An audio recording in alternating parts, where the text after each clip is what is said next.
આ બધાને પ્રાપ્ત થાય ને એટલે કીધું. રાઘવ જ્યારે વન તરફ ફરિયાણ કર્યું એ સમયમાં એક એવી ઘટના બને છે કે એક નાવિક આગલા જન્મમાં કાચબો હતો. ભગવાન નારાયણને મળવા માટે એને ખૂબ મહેનત કરેલી, પણ એ સમયમાં પછી એને ધક્કો મારીને કાઢી મૂક્યો. કોને?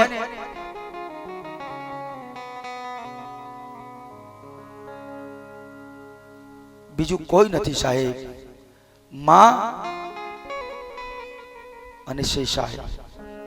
આ બંને કાચબાને ભગવાનનો પ્રશ્ન ના કરવા દીધો. આપણામાં એવું આવે ને, આપણે એવું કે ભાઈ સંતોને ન અડાય. એમ શું કામ? અહીંયા એક નાવિક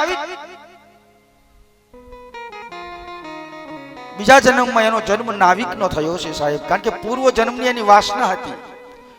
એક એની વાસના હતી કે મારે ભગવાનને ચરણ પ્રષ્ટ કરવો છે. આ વાસના હતી એની. ભગવાને બીજા જન્મમાં કેવો મોકો આપ્યો છે. જે ના પાડવા વાળા તો હારી હતા. માં જાનકી સાથે છે અને શેષાય અવતાર લક્ષ્મણજી પણ સાથે છે. ભગવાનને સામા કિનારે જવું છે. કહે છે, હે નાવિક, અમારે સામા કિનારે જવું છે, તો તારું નાવ લઈ અને સામા કિનારે મૂકી જા. તો ઓલો શું કહે છે? પ્રભુ માફ કરજો, પણ મેં એવું સાંભળ્યું છે કે તમારા ચરણની રજ એવી છે કે એક પથ્થર ઉપર પડી ને તો પથ્થરમાંથી એક સ્ત્રીનું પારગટ્ય થયું છે. તો પ્રભુ મારી તો કાષ્ટની નાવ છે, પથ્થરની નથી, કાષ્ટની નાવ છે, અને આમાં તમારા ચરણ રજ પડે અને મારી નાવ જો નારી બની જાય તો એક નારી મારા ઘરમાં બેઠી છે, આ બેનું પૂરું કેમ થાય? રજ તમારી જોન કામણ ગારી મારી નાવ નારી બની જાય જી.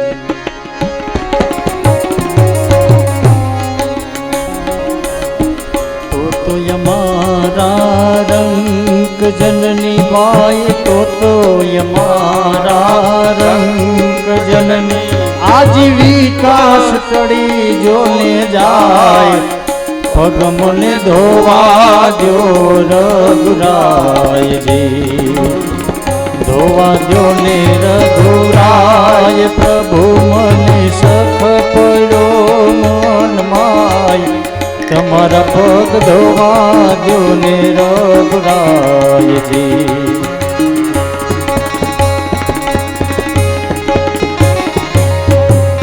જોઈ ચતુરાય ભીલની માં જાનકી મુસ્કાયજી.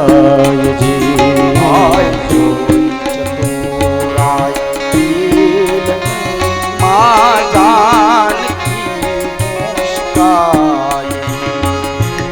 અભણ કેવું જોને યાદ રાખે ભાઈ, અભણ કેવું જોને યાદ રાખે. ઓલા ભમેલા ભૂલી જાય, કમર મન ધોવા જો રઘુરાયજી, ધોવા જો ને રઘુરાય. પ્રભુ મને સખ પડ્યો મન માય, પગ મને ધોવા જો રઘુરાયજી. એક ભીલ, એક નાવિક એમ કહે છે કે પ્રભુ પગ મને ધોવા દો રઘુરાય, શક મને પડ્યો મન માય. રજ તમારી કામણ ગારી મારું નાવ નારી બની જાય. પ્રભુ પગ મને ધોવા દો રઘુરાય. માં જાનકી મુસ્કાય છે. થોડાક માં આનંદમાં આયા. શું કામ? અભણ કેવું યાદ રાખે, ભણેલો ભૂલી જાય. અભણ કેવું યાદ રાખે એટલે આપણને તો ક્યાંક એવું લાગે કે ભણેલા હશે એ ભૂલી ગયા હશે અને નિશાળે ગળદીએ છીએ એ વખતે નહીં ગયા હોય એને યાદ હશે, એવું નથી. અભય જીવ છે ને, અભય એ યાદ રાખે છે. ભય વાળાને કોઈ દી કાંઈ યાદ રહેતું નથી. જે નિર્ભય છે એને આ બધું યાદ રહે છે. એમ કાચબાના બીજા અવતારમાં એ નિર્ભય હતો સાહેબ. તો ભગવાન કહે છે અમારે મોડું થાય છે, તું જલ્દી ઉતાવળ રાખ અને પગ ધોઈ નાખ. તો કે હું બધાયને બોલાવે છે પાછો, એના આખા સમાજને બોલાયા છે અને કાષ્ટની એક કાથરોટ છે, એટલે લાકડાની કાથરોટ છે, એમાં ભગવાનને ઊભા રાખ્યા. ભગવાનને કે આમાં તમે ઊભા રહી જાઓ. હવે ઓલી આમ કાથરોટ છે ને એટલે આમ ડગે છે. ભગવાનને કે આમાં ઊભા રહી જાઓ. લક્ષ્મણજી થોડા કમ ક્રોધમાં, ભાઈ તું ઉતાવળ રાખ ને, ધોઈ નાખ ને, અમારે સામા કિનારે જવું છે.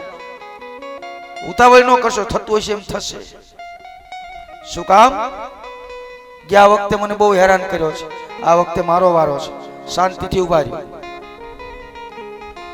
માં જાનકીના જ્યારે લગ્ન થયા ને એ સમયે લક્ષ્મણજી ભગવાનના બે ચરણની સેવા કરતા. પણ જ્યારથી રાઘવના લગ્ન થયા છે ત્યારથી એક ચરણ લક્ષ્મણજી સેવા કરે છે અને એક ચરણની માં જાનકી સેવા કરે છે. બે ચરણના અધિકારી ઊભા છે.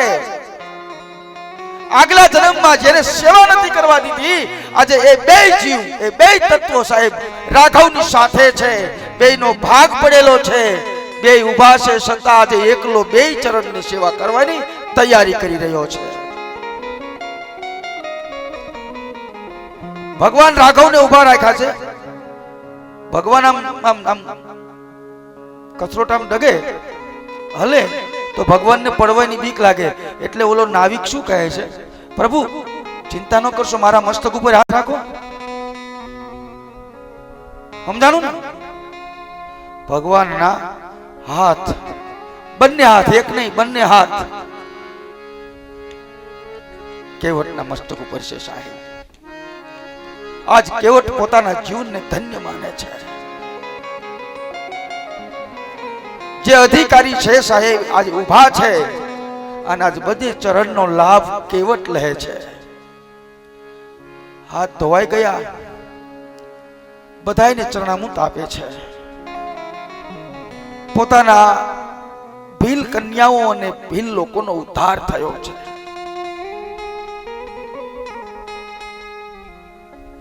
ઉદ્ધાર થયા પછી કેવટ ભગવાન રાઘવને માં જાનકી અને લક્ષ્મણજીને નાવમાં બેસાડે છે.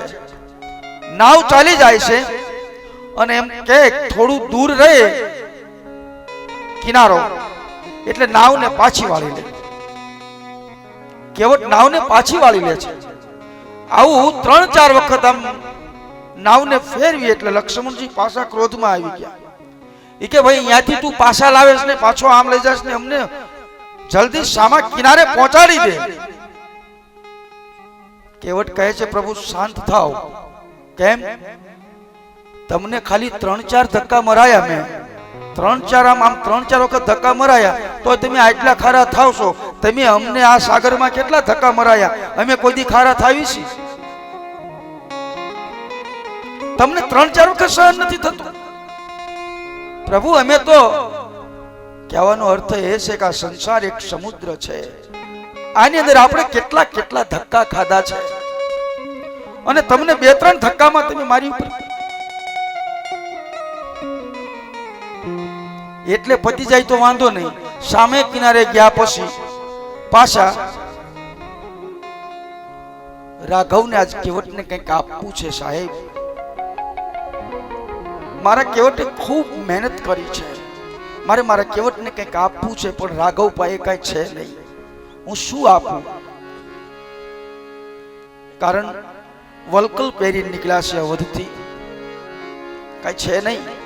શું આપું? ત્યારે સાહેબ સુલક્ષણા સ્ત્રી એને જ કહેવાય. સુલક્ષણા સ્ત્રી એને કહેવાય સ્ત્રી કે જે પોતાના પતિના ભાવને સમજી શકે. કેવું ન પડે ને સમજી જાય. માં જાનકી આજે સમજી ગયા છે કે રાઘવને ના કેવટને કંઈક આપવું છે પણ કાંઈ છે નહીં. માં જાનકી પોતાની અંગૂઠી કાઢી ભગવાન રામને આપે છે. લો પ્રભુ, આને કહેવાય સુલક્ષણા સ્ત્રી. જેટલા સાચા લક્ષણો જે સ્ત્રીમાં જેટલા આવે છે, સ્ત્રી ધર્મમાં સાચા લક્ષણો એ બધાય એ સ્ત્રીમાં હોય.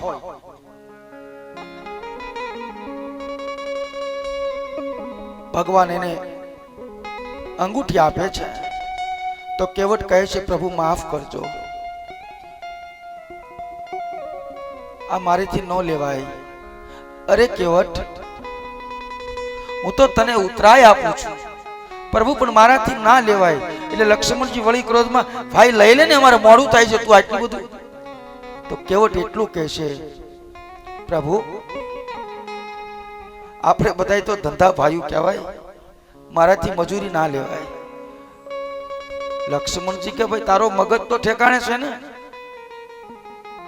આ તો અવધપતિ છે અને તું એક કેવટ છો, આપણે કેમ ભાઈ ભાઈ કહેવાય? તો કે આપણે ભાઈ ભાઈ છે એટલે ભાડું ન લેવાય, મારાથી ઉતરાય ન લેવાય. પણ કહે તો ખરો કેવી રીતે? પ્રભુ તમે આ સંસારના જીવને આ સાગરમાંથી તારો છો, અમે કેવટિયા આ સમુદ્રમાંથી બધાને તારીએ છીએ. આપણે બધા એક જ કામ કરીએ છીએ અને જે કામ એક હોય ને એ ભાઈ કહેવાય. એટલા માટે મારાથી ન લેવાય.